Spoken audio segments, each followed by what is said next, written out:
Diferenças entre atrito estático e dinâmico. Imaginemos aqui um bloco. Esse bloco ele tem uma massa M. Essa massa M vai ser igual a 10 kg para efeito, só para facilitar nosso cálculo, tá bom?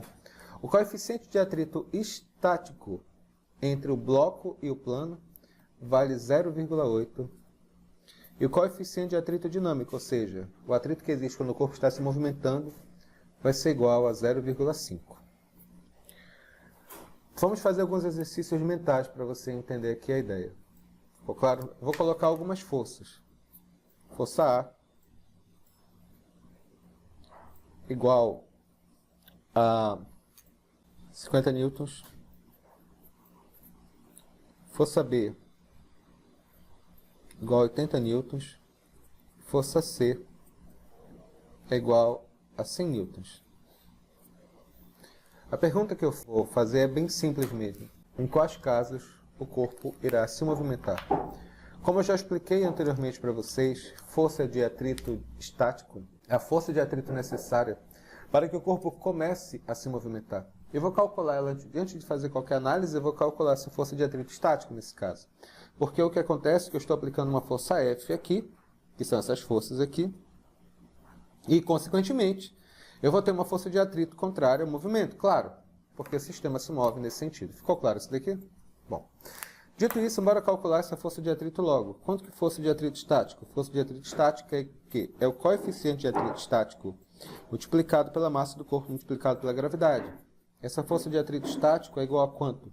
É o coeficiente de atrito estático que vale quanto? Que vale 0,8. Não esqueça que a princípio, desculpa, não tenho deixado claro isso antes. Nosso corpo ele está o quê? Ele está parado. A princípio, nosso corpo está parado.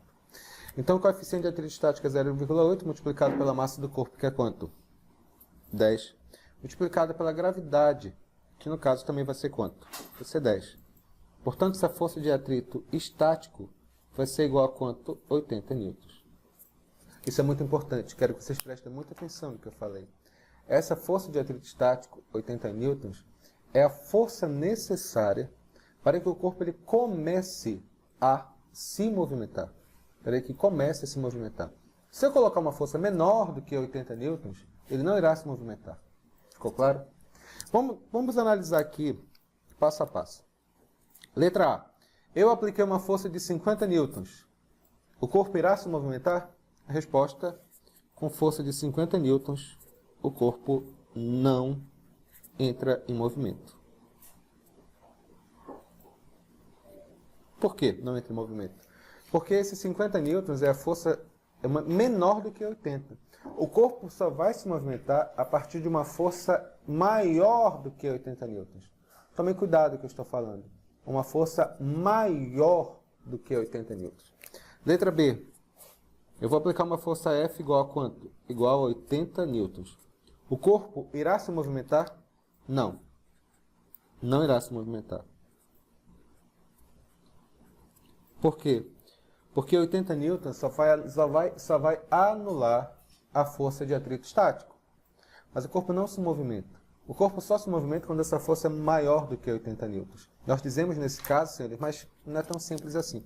Nós dizemos nesse caso que o corpo está na iminência de se movimentar. Ele está na iminência de se movimentar. Significa que a qualquer momento ele vai se movimentar, mas ele efetivamente não está em movimento. E finalmente a letra C. Eu tenho uma força C igual a 100 newtons. Essa força C é igual a 100 newtons. Ela é maior que a força de atrito estático e finalmente o corpo entra em movimento. Ficou claro aqui a ideia? É bem simples, não é muito complicada não. Bora dar uma olhada nisso, como é que funciona isso na prática, em termos de exercícios. Deixa eu tentar deixar mais claro essa ideia.